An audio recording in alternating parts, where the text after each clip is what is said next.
अनुराग Tiwari, path quiz के platform पर आप सभी का स्वागत करता हूं। और लेखपाल भर्ती को लेकर के लगातार हमारी क्लासेस जारी हैं। पिछली क्लास निर्वाचन आयोग, आप लोगों ने अच्छे से उसको रिस्पॉन्स किया। उम्मीद करता हूं आगे भी ऐसा रिस्पॉन्स मिलता रहेगा। जिन लोगों ने नहीं देखा, ऊपर आई बटन पर क्लिक करके वो देख सकते हैं। और आज की जो हम लोग की क्लास है वो ग्रामीण परिवेश से संबंधित है, क्योंकि कहीं ना कहीं ग्रामीण परिवेश को लेकर के आप लोग काफी कंफ्यूज है, क्या पढ़े, कहां से पढ़े, क्या आएगा, कैसा आएगा। तो मैं ये कहना चाहूंगा कि सबसे पहले आप लोग अपना सिलेबस देखिए, और सिलेबस में अगर आप लोग देखेंगे तो आपको एक चीज स्पष्ट दिखाई देगी कि योजनाओं को लेकर के काफी ज्यादा वेटेज है, यानी कि निश्चित तौर पे 10 से 12 प्रश्न जो है आपको योजनाओं से मिलने वाले हैं ग्रामीण परिवेश के अंदर। तो इसीलिए सबसे पहले मैंने योजनाएं उठाई है ग्रामीण परिवेश में, और आज की योजना है मनरेगा या नरेगा। ठीक है, इस योजना को उठाने का उद्देश्य ये है कि बहुत ही महत्वपूर्ण है। पिछली लेखपाल भर्ती परीक्षा में भी यहां से प्रश्न पूछे गए थे और उम्मीद है कि आगे भी यहां से प्रश्न आएंगे। ध्यान दीजिएगा, योजनाएं बहुत ढेर सारी हैं, तो सबसे पहले जो महत्वपूर्ण है मैं उन पर फोकस करूंगा। तो आइए आज की क्लास स्टार्ट करते हैं। आज की क्लास में हम लोग बात करेंगे नरेगा या मनरेगा की, कैसे शुरुआत होती है, कैसे इसका नामकरण होता है जो नरेगा से मनरेगा हुआ, फिर इस योजना को शुरू करने के पीछे सरकार का उद्देश्य क्या था, क्या उन उद्देश्यों की पूर्ति हुई या कहां तक हुई, इस योजना के तहत जो व्यक्ति, जो श्रमिक लाभ चाहता है उसके लिए क्या नियम और शर्तें हैं, बजट 2021-22 जो हमारा लेटेस्ट है उसमें इस योजना के लिए कितना धनराशि आवंटित की गई, और अगर उत्तर प्रदेश में कोई व्यक्ति मनरेगा के तहत मजदूरी करता है तो उसे कितनी धनराशि दी जाएगी। ठीक है, तो इन सब बातों पे हम लोग देखते हैं। पहला पॉइंट तो यही बनता है कि जो आपका नरेगा अधिनियम है वो कब आया, 2005। सीधा क्वेश्चन, बिल्कुल स्पष्ट जवाब, नरेगा अधिनियम कब आया, 2005। 2005 से आपको कुछ और नहीं याद आ रहा है? जैसे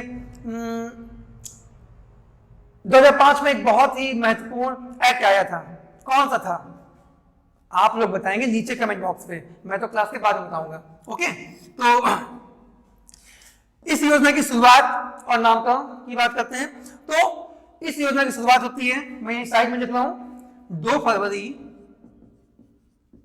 2006। 2 फरवरी 2006 को आंध्र प्रदेश के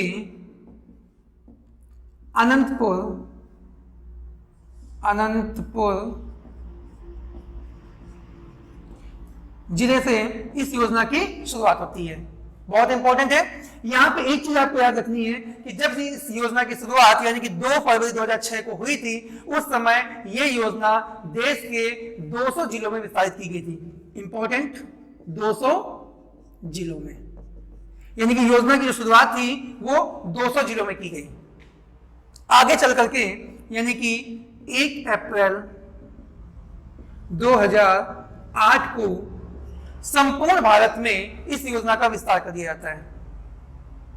ठीक है, हाँ, एक्सेप्ट जम्मू एंड कश्मीर, यानी कि केवल जम्मू कश्मीर को छोड़कर अन्य सभी राज्यों में इस योजना को लागू किया जाता है। क्यों? क्योंकि धारा 370 के तहत जम्मू कश्मीर को विशेष राज्य का दर्जा प्राप्त था, और इस धारा के तहत क्या होता था कि केंद्र द्वारा, संसद द्वारा बनाया गया कोई कानून जम्मू कश्मीर में तब तक लागू नहीं होता था जब तक कि वहां की विधानमंडल उसे स्वीकृत न दे, उसे अनुमोदन न कर ले। ठीक है, तो कहीं ना कहीं प्रश्न आ रहा होगा कि सर वर्तमान समय की स्थिति क्या है, तो वर्तमान समय में जम्मू कश्मीर में भी ये योजना जो है वो लागू है। ठीक है, नेक्स्ट 2 अक्टूबर 2009 की डेट आपको याद रखनी है। क्यों? कहीं ना कहीं 2 अक्टूबर जो है वो आपको स्पष्ट बता रहा है क्या, महात्मा गांधी। तो 2 अक्टूबर 2009 को ही इस योजना का नाम नरेगा से मनरेगा हुआ, अर्थात इस योजना के नाम के साथ में महात्मा गांधी का नाम जोड़ा गया। महात्मा गांधी जी का जो नाम था वो जोड़ दिया गया। क्लियर? तो आगे हम लोग बात करते हैं उद्देश्य की। क्या उद्देश्य रहा होगा, सोचिए। निश्चित तौर पे ग्रामीण क्षेत्र में जो मजदूर हैं, निश्चित तौर पर वही तो गरीब है ना, तो उनका जो गरीबी उन्मूलन है वो भी एक काम रहा होगा। सामाजिक जो कह सकते हैं न्याय है वो हम कर पाए, हमारी सरकारें वहां तक पहुंच पाए, ये रहा होगा। यानी कि उन लोगों के जो जीवन स्तर यानी आर्थिक मदद जो है इस योजना का प्रमुख उद्देश्य रहा, यानी कि जिसको हम लोग बोलते हैं एक शब्द में सामाजिक न्याय। ठीक है, सामाजिक न्याय जो है इस योजना का प्रमुख उद्देश्य रहा। नियम और शर्तों की अगर हम लोग बात करें तो ये जो कह सकते हैं कि जो योजना है ये बहुत ही महत्वपूर्ण है। ठीक है, मैं कुछ शब्द लिख रहा हूं, जैसे कि ये क्या है, एक मांग आधारित योजना है। क्या है? मांग आधारित योजना। अब आप कहेंगे ये क्या है? देखिए एग्जाम में इसी प्रकार के शब्दों का प्रयोग करके आपको कंफ्यूज करता है। मेरा उद्देश्य है आप कंफ्यूज ना हो। मांग आधारित का मतलब है कि ये जो है योजना, थोड़ा सा चर्चा करते हैं इसके नाम पे। इसके नाम को अगर आप लोग देखेंगे तो यहाँ पे मैं दो शब्द पहले स्पेसिफाई कर देता हूं। पहले आर और जी। यहाँ पे आर का मतलब है रूरल यानी कि ग्रामीण, और जी का मतलब है गारंटी। ठीक है, तो निश्चित तौर पे यहाँ पे एक प्रश्न आपका एक डाउट क्लियर होता है कि ये योजना के शहरी क्षेत्रों के लिए है? जी बिल्कुल नहीं, क्योंकि इसमें क्या है, ये ग्रामीण क्षेत्रों के लिए है। दूसरी चीज क्या है, ये एकमात्र ऐसी योजना है, एकमात्र ऐसी योजना है जो कि रोजगार की गारंटी देता है। अब यहां पर फिर आपको याद रखना है कैसी गारंटी देता है? वैधानिक। ये वैधानिक गारंटी देता है। ये सारे जो शब्द हैं इनका प्रयोग करके आपको कंफ्यूज करेगा, तो आप उनका मतलब समझिए। वैधानिक मतलब कानूनी, जो विधान में हो, है ना। तो ये एकमात्र ऐसी योजना है जो कि आपको वैधानिक गारंटी देता है, यानी कानूनी गारंटी देता है। यानी कोई व्यक्ति अगर किसी ग्राम सभा का है और वो रोजगार चाहता है, अकुशल रोजगार चाहता है, तो वो इसके तहत पात्र है। फॉर एग्जाम्पल के लिए आपको समझाएगा तो आपने अभी पढ़ा मौलिक अधिकार, है ना। मौलिक अधिकार में मैंने आपको बताया था अनुच्छेद 31 क्या था, ये संपत्ति का मौलिक अधिकार। मूल संविधान में संपत्ति का मौलिक अधिकार, बाद में इसमें परिवर्तन किया गया और 44वें संविधान संशोधन 1978 के द्वारा इसे वैधानिक यानी कि कानूनी अधिकार में बदल दिया गया। मीन्स ये कि अगर आपके पास कोई संपत्ति है तो कानूनी तौर पे, वैधानिक तौर पे आप उसके मालिक हैं, लेकिन अगर आपके पास नहीं है तो सरकार आपको नहीं देगी, है ना। आप देखते भी अगर आपकी कोई प्रॉपर्टी, कोई खेत या कोई भी किसी प्रकार का प्लॉट अगर किसी सरकारी योजना में आता है, सरकार उसको ऑक्युपाइड करती है, लेती है ना, अधिग्रहण करती है, तो उसके बदले में आपको मुआवजा मिलता है। ठीक है, तो ये योजना क्या है, एक वैधानिक गारंटी देती है रोजगार का। ठीक है ना, ये सारे पॉइंट्स आपको देखने हैं। अच्छा, तो क्या देती है योजना? ये योजना जो है ये 100 दिनों का रोजगार। इस योजना के तहत 100 दिनों का जो रोजगार है वो उस व्यक्ति को दिया जाएगा। अब यहां पे चर्चा हम लोग करते हैं किन व्यक्तियों को दिया जाएगा। बहुत इंपॉर्टेंट, ये तो इंपॉर्टेंट है ही। सीधे क्वेश्चन आ सकता है कितने दिनों के लिए, तो आपका आंसर होगा 100 दिनों के लिए। लेकिन किसको देंगे, तो आपका आंसर होगा अकुशल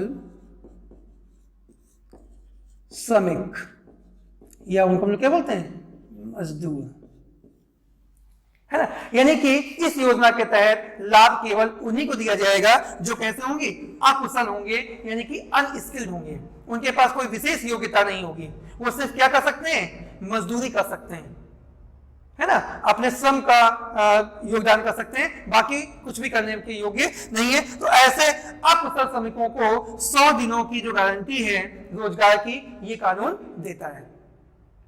क्लियर।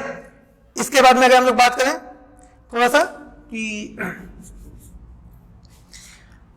कैसे प्राप्त करेगा। कोई व्यक्ति है, मान लीजिए किसी गांव का, ग्राम सभा का, अब वो क्या करेगा, कैसे करेगा, तो सबसे पहले उस व्यक्ति को क्या करना होगा, आवेदन करना होगा। इसीलिए मैंने आपको बोला क्या, ये कैसी है, मांग आधारित योजना है। यानी कि जब आप मांगेंगे मुंह खोल के कि नहीं मुझे रोजगार चाहिए, मैं अकुशल हूं, है ना, तो आपको देना होगा। यानी कि आप एक लिखित आवेदन करेंगे। कहां पे करेंगे, ग्राम पंचायत। ग्राम पंचायत में आप क्या करेंगे, एक लिखित आवेदन करेंगे कि मुझे रोजगार चाहिए। यहां पे स्पेसिफाई करता हूं कौन करेगा, परिवार का कोई भी वयस्क व्यक्ति, एक परिवार का कोई भी वयस्क व्यक्ति। क्या परिवार के सभी लोग कर सकते हैं, बिल्कुल नहीं, परिवार का एक वयस्क सदस्य, है ना। यहाँ पे मैं परिवार को एक्सप्लेन अगर करूं तो परिवार का मतलब है अगर बंदे की शादी हो गई है तो उसकी वाइफ और उसके बच्चे, अगर नहीं हुई है तो माता पिता और वो बच्चा, एक परिवार माना जाएगा।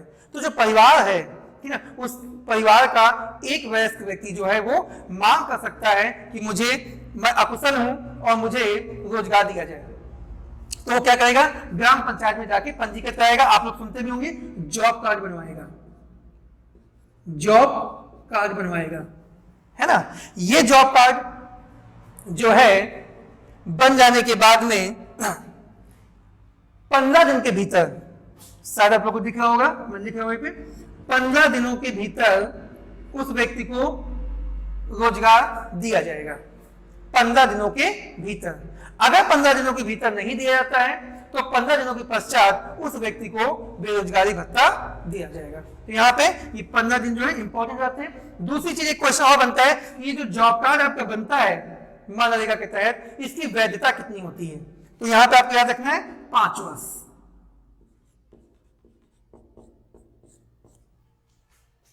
5 वर्ष इस जॉब कार्ड की वैधता होगी। ठीक है, ठीक है।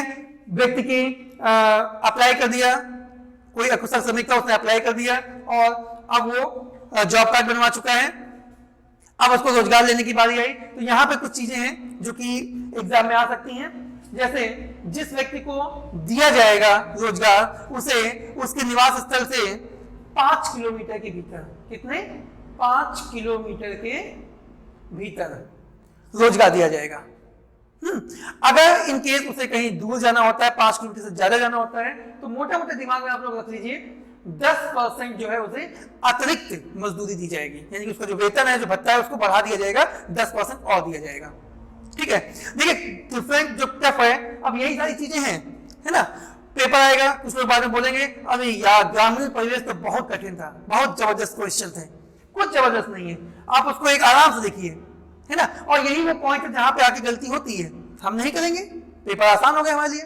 ठीक है, तो ये हो गया आपका 5 किलोमीटर के भीतर जो है उसको दिया जाएगा। आंसर आपको लगाना है 5 किलोमीटर।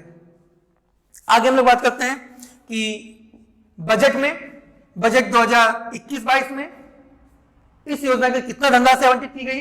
तो इस योजना के लिए आपको दिए गए हैं, कहां लिखूं, चलिए यहां लिख देता हूं, 73,000 करोड़ रुपए, यानी कि बजट 2021-22 में 75,000 करोड़ रुपए, 73,000 करोड़ रुपए जो हैं इस योजना के लिए आवंटित किए गए हैं।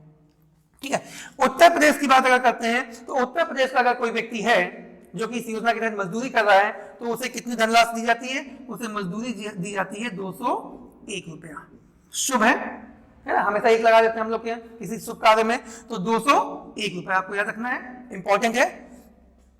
ठीक है, अन्य चीजों की अगर बात करें तो अन्य चीजों में, हाँ एक पॉइंट, क्योंकि पिछली बार लेखपाल भर्ती परीक्षा में इस प्रकार के प्रश्न आए थे।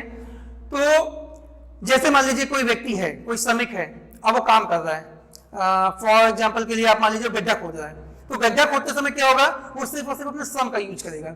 यानी कि इस योजना के तहत अगर कोई मजदूर केवल श्रम देता है, केवल श्रम का योगदान करता है, तो इस योजना के तहत जो उसको मजदूरी मिलेगी वो 100%, 100% जो है कौन देगा, केंद्र सरकार देगी। लेकिन अगर वो श्रम से संबंधित है, यानी कोई व्यक्ति मजदूरी कर रहा है तो उसकी जो धनराशि होगी, जो उसकी मजदूरी होगी, वो केंद्र सरकार जो है पूरी की पूरी देगा। ठीक है, 100% प्रोवाइड करता है केंद्र सरकार।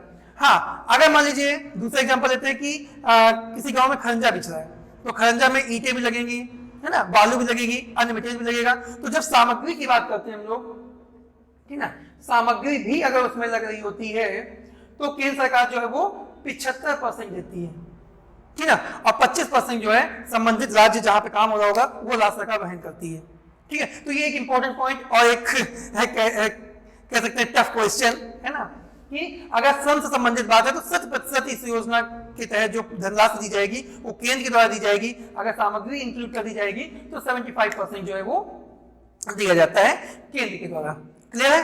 तो ये सारी चीजें इंपॉर्टेंट। और हाँ, मनरेगा कब जोड़ा गया मैंने बता दिया। कहीं ना कहीं एक छोटा सा क्वेश्चन और बन जाता है आपका कि जो योजना है मनरेगा योजना जो है वो किस मंत्रालय द्वारा है ना संचालित की जाती है? तो ये आपके ग्रामीण विकास मंत्रालय है। आपको मालूम होगा ग्रामीण विकास मंत्रालय जो है इस योजना का संचालन करती है। और इस योजना के मंत्री कौन इस समय? बताइए बताइए। नरेंद्र सिंह तोमर। लिख दूं यहां पे, नरेंद्र तोमर, ठीक है। तो मंत्री आपके नरेंद्र तोमर, ठीक है। लगभग सब कुछ कंप्लीट किया गया है। आगे हम लोग बात कर लेते हैं इसके नाम में। कई बार क्या होता है कि पूछ देता है कि इसका फुल फॉर्म क्या है ना, और वहीं पे बच्चे कंफ्यूज होते हैं। और इसके नाम में भी काफी कुछ है, तो एक्सप्लेन कर देते हैं। एमएसए महात्मा गांधी, एनएसए राष्ट्रीय यानी कि महात्मा गांधी राष्ट्रीय ग्रामीण, आर से रूरल यानी ग्रामीण, ई फॉर एम्प्लॉयमेंट रोजगार, जी फॉर गारंटी है ना, ए फॉर एक्ट यानी कि महात्मा गांधी राष्ट्रीय ग्रामीण रोजगार गारंटी योजना है ना। तो ये है इसका फुल फॉर्म। और इस प्रकार के छोटे प्रश्न भी आपसे पूछ सकता है कि व्यय के आधार पर यानी कि जितना धन आवंटित किया जा रहा है उस आधार पे 4 योजनाएं देगा और पूछेगा कि सबसे बड़ी योजना कौन सी है। तो निश्चित तौर पे जो मनरेगा है वो बजट के आधार पे, धनराशि के आधार पे सबसे बड़ी योजना है। ये आपसे पूछ दे 4 योजनाएं दे, पूछे सबसे महत्वपूर्ण कौन सी है, तो निश्चित तौर पे ये बहुत ही महत्वपूर्ण है। क्यों महत्वपूर्ण है वो भी मैंने आपको बताया कि इसमें क्या है, ये एकमात्र ऐसी योजना है जो कि गारंटी देती है, वैधानिक जो आपको गारंटी प्रोवाइड कराती है। तो इस प्रकार से भी क्वेश्चन जो है वो पूछे जा सकते हैं। 4 योजनाएं बड़ी बड़ी दे दी, आप कंफ्यूज कि भाई कौन सी सबसे बड़ी है, तो ये आपकी सबसे बड़ी है क्योंकि बजट में धनराशि इसके लिए 73,000 करोड़ रुपए जो आवंटित की गई। ठीक है, तो आज के लिए इतना ही। अगर आपको कंटेंट पसंद आ रहा है, ठीक है, आप चैनल को सब्सक्राइब करिए, लाइक करिए और अधिक से अधिक हम लोग की रीच पहुंच सके इसके लिए आप हमसे जुड़िए और इसको शेयर जरूर करिए। धन्यवाद।